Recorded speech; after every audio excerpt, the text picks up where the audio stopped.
میاں محمد نواز شریف جمہوریت کا چیمپئن تھا اور ہے.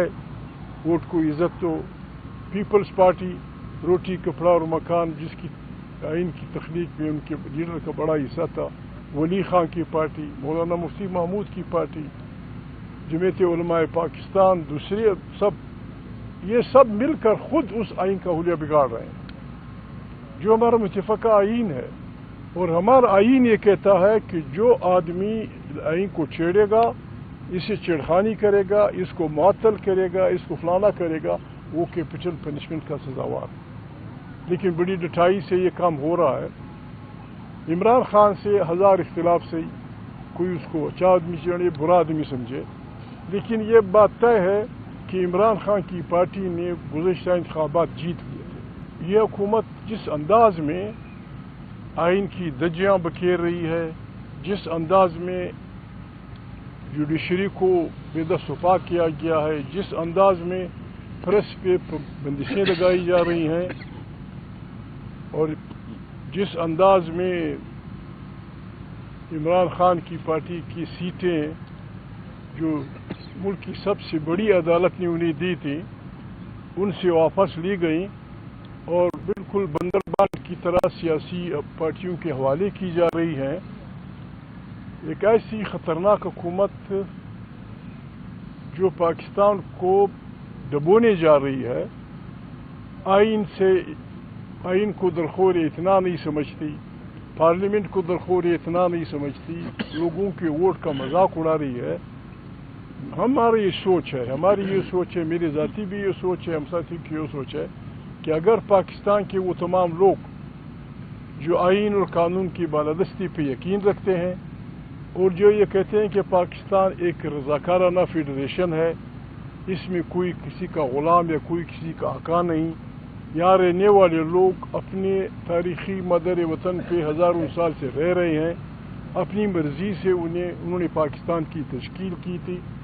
اگرچہ پاکستان کی تاریخ ساری آئین کی بنانے اور نہ بنانے کی کشمکش میں گزری، اور اس عیاشی میں ہم نے ملک کا ایک حصہ کھو دیا کہ ہم آئین نہیں بنا رہے تھے، ہم اپنے اکثریتی بھائیوں کو اقتدار حوالے نہیں کر رہے تھے، ہم نے پاکستان کی قربانی دے دی اور 25 سال میں پاکستان کو ہم نے توڑ دیا.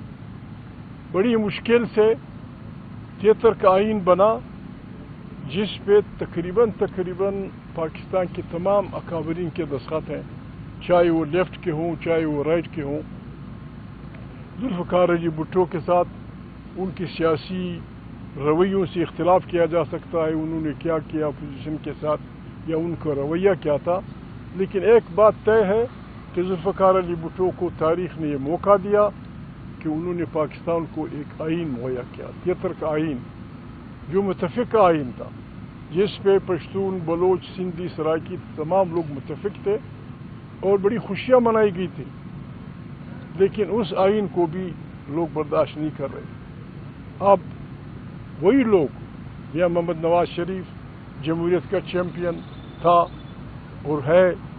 ووٹ کو عزت تو پیپلز پارٹی روٹی کپڑا اور مکان جس کی آئین کی تخلیق میں ان کے لیڈر کا بڑا حصہ تھا. ولی خان کی پارٹی، مولانا مفتی محمود کی پارٹی، جمعیت علماء پاکستان، دوسرے یہ سب مل کر خود اس آئین کا حلیہ بگاڑ رہے ہیں جو ہمارا متفقہ آئین ہے. اور ہمارا آئین یہ کہتا ہے کہ جو آدمی آئین کو چھیڑے گا، اسے چھیڑخانی کرے گا، اس کو معطل کرے گا، اس کو فلانا کرے گا، وہ کیپٹل پنشمنٹ کا سزاوار. لیکن بڑی ڈٹائی سے یہ کام ہو رہا ہے. عمران خان سے ہزار اختلاف سے کوئی اس کو اچھا آدمی چاہے برا آدمی سمجھے، لیکن یہ بات طے ہے کہ عمران خان کی پارٹی نے گزشتہ انتخابات جیت لیے تھے. بڑی اس سے یعنی یہ کیسا ملک ہے؟ ایک ملک جس کا الیکشن کمیشن ایک پارٹی سے اس کا سمبل چھین لے اور یہ حق سمجھے، اس کو فلانی بات نہیں ہوگی، ججز اس کو سپورٹ کریں اور پھر بھی انتخاب ہو. انہوں نے جو کچھ ڈرامہ بنایا تھا ہم بار بار کہہ چکے ہیں اور پھر تکرار کرتے ہیں. یہ حکومت زر اور زور کی بنیاد پہ آئی ہے، بندوق کے زور پہ آئی ہے، شہباز شریف میرا دوست رہا ہے، میرا اب بھی دوست ہے، لیکن کبھی کبھی ناراض ہو جاتا ہے، میرے منہ سے سخت الفاظ نکل جاتے ہیں۔ شہباز شریف کہتے ہیں میں دہشت گردی کا مخالف ہوں، اور یہ حکومت تخلیقی دہشت گردی کی ہے۔ 25 کروڑ انسانوں کو دہشت زدہ کر کے بندوق کے زور پہ، پیسے کے زور پہ، ڈنڈے کے زور پہ ایک جیتی ہوئی حکومت سے اس کا مینڈیٹ چھین لیا گیا۔ اور اسپیکر، یہ کیسا اسپیکر ہے؟ اسپیکر تو کسٹوڈین آف دی ہاؤس ہوتا ہے۔ اسپیکر وہاں بیٹھے ہوئے اسٹیبلشمنٹ کے لوگوں کو وردی جو ہمارے وردی پوش ہیں اسمبلی کی، ان کی وردی میں لا کے پارلیمنٹ کے اندر لوگوں کو گرفتار کرتے ہیں، اور بڑی ڈٹائی سے اسپیکر صاحب کہتے ہیں کہ جاسوسی اداروں کو ہر کسی ماں بہن بیٹی کا ٹیلی فون ٹیپ کرنے کی اجازت ہے۔ ان حالات میں خاموش بیٹھنا میں گناہ کبیرہ سمجھتا ہوں۔ ہماری کسی سے دشمنی نہیں ہے، لیکن پاکستان ہم کو پیارا ہے، اس میں ہمارے قبرستان ہیں، اس میں ہمارے لوگ رہتے ہیں۔ پاکستان آئین کے تحت چلے گا تو ترقی کرے گا، یہاں رول آف لا ہوگا، عدالتیں آزاد ہوں گی، پریس آزاد ہوگا، پھر جا کے یہ ملک ایشیا ٹائیگر بننے کی اس میں ہوگا۔ لیکن یہاں جو پاکستان کے اپنے کو بالکل وفادار سمجھتے ہیں، میں معافی چاہتا ہوں، یہ ہمارا ملک ہے۔ پاکستان کا سب سے بڑا مسئلہ ایک تو یہ کہ آئین کی پامالی ہو رہی ہے، قانون کی آزادی نہیں ہے، پارلیمنٹ کی طاقت نہیں مانی جا رہی، پارلیمنٹ طاقت کا سرچشمہ نہیں ہے، لوگوں کے ووٹ کا احترام نہیں کیا جاتا۔ اس کے بعد جو سب سے بڑی بیماری ہے پاکستان کی، وہ کرپشن ہے۔ فرام ٹاپ ٹو باٹم، میں معافی چاہتا ہوں، مجھے کسی سے دشمنی نہیں۔ From top to bottom each and every institution is corrupt. ہر انسٹیٹیوشن میں کسی کا نام نہیں لیتا، ہر انسٹیٹیوشن میں پیسہ چلتا ہے، اقربا پروری چلتی ہے، اور بڑے ڈنکے کی چوٹ پہ چلتی ہے۔ کرپشن ایک قسم کا لوگوں نے اپنا حق تسلیم کر لیا ہے۔ یہ سنگاپور یا اس کے جو ساتھ والا وہ ہے، یہ دنیا کا بدترین کرپٹ ترین علاقہ تھا۔ کچھ عرصہ پہلے وہاں ایک آدمی اقتدار میں آیا، میں اس قسم کا آدمی نہیں ہوں، علامہ صاحب بھی میرے دوست ہیں، یہ بھی میرے ساتھی ہیں۔ وہاں انہوں نے فیصلہ کیا کہ کرپشن کی سزا موت۔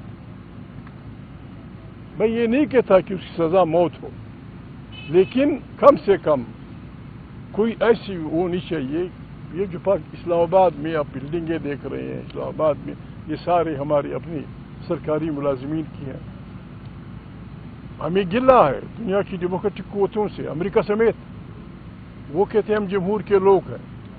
اگر آپ جمہور کے لوگ ہیں تو کم سے کم ہماری امداد کریں، ہمارے علاقے میں ان لوگوں کو سپورٹ کریں، یا اس کو سپورٹ کریں جو جمہوریت پہ یقین رکھتے ہوں، جو پارلیمنٹ کی طاقت پہ یقین رکھتے ہوں، جو پارلیمنٹ کو طاقت کا سرچشمہ سمجھتے ہوں، جو پارلیمنٹ کو خارجہ اور داخلی سیاست کا منبع سمجھتے ہوں۔ وہ ہمارے ساتھ ایک احسان کر سکتے ہیں۔ اگر وہ چاہتے ہیں کہ دنیا واقعی ایک گلوبل ولیج میں تبدیل ہو جائے، تو ان کے پاس طاقت ہے۔ Mighty Americans and European democracies وہ یہ کر سکتی ہیں کہ ہماری طرف سے لوٹے ہوئے مال جو ان کے ملکوں میں چلا جاتا ہے، وہ خود سے یہ کہہ سکتے ہیں کہ بھائی تو اقتدار میں رہا ہے، تیری جائیداد اتنی نہیں تھی، یہ تو لوٹ کے لایا ہے، کنفسکیٹڈ، اور اس کو IMF کے فنڈ میں ڈال دو۔ ہم بچ جائیں گے، یہ چور اچک کے وہاں سے بھاگ آئیں گے، لیکن کوئی ایسا نہیں کرتا۔